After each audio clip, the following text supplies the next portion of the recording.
Guys, ako po ay babaw natin sa paligid ng bukid dahil ang naisipan ko po ay palingan sa isa ay palingan ng tatanong siya. Ayan guys, tinamay ko ang sawa kasi gusto ko hindi kaya isasayin ko na siya na konting oras at saka po siya gagawin. Yan, nakanta ng konting lalaw ng atis sibuyas, di naman sinain ko eh. Dami-dami bawang na nailagay ko. Ito natin. Tsaka ito natin. Lalo. Kasi kaya sinama ko.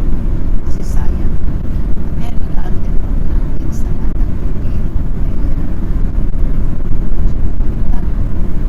Lagyan ko natin ng bawang, suka, tsaka asin para naman lasa tsaka suka guys. Hintayin po muna nating lumambot po yung ating tulingan saka po natin siya igagata. Masarap po siyang gataan pagka sinaing nyo muna. Mas masarap din po yung kung pipirito nyo rin muna tapos saka nyo siya gagataan. Yan, habang nag-iintay tayo guys, kain muna tayo ng saging. May konting saging pa dito. Yung bungulan kung tawagin. May bungulan po tayo dito. Yung stock. Aray ko, nakakapagod po. Mamaling po. Ay ko. Siyempre pa nagkakaedad po medyo maano na po yung ating katawan. Madali na pong mapagod.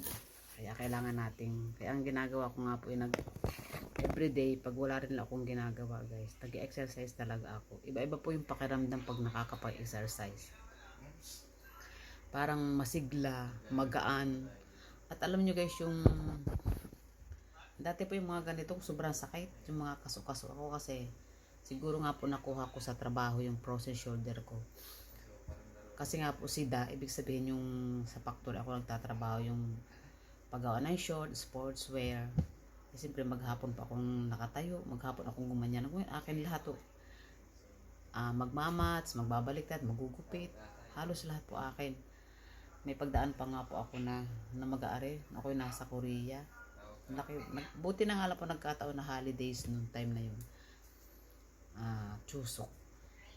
Ay hanggang pag uwi ko po ito. Kaya po yung na-exercise ko everyday.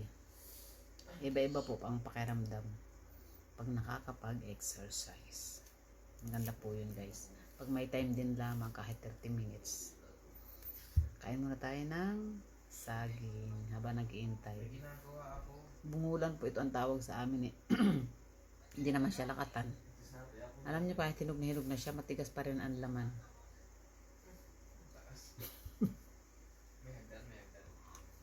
Parang may iniisip kayo masama.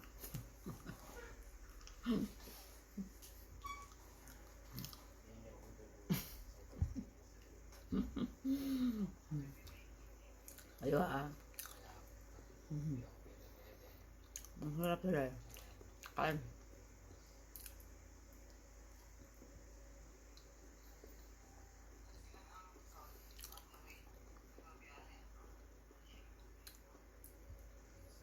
Yeah, bus ng isa.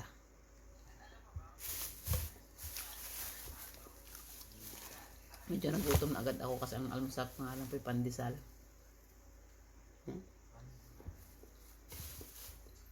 O paano guys? Bye! Thank you for watching.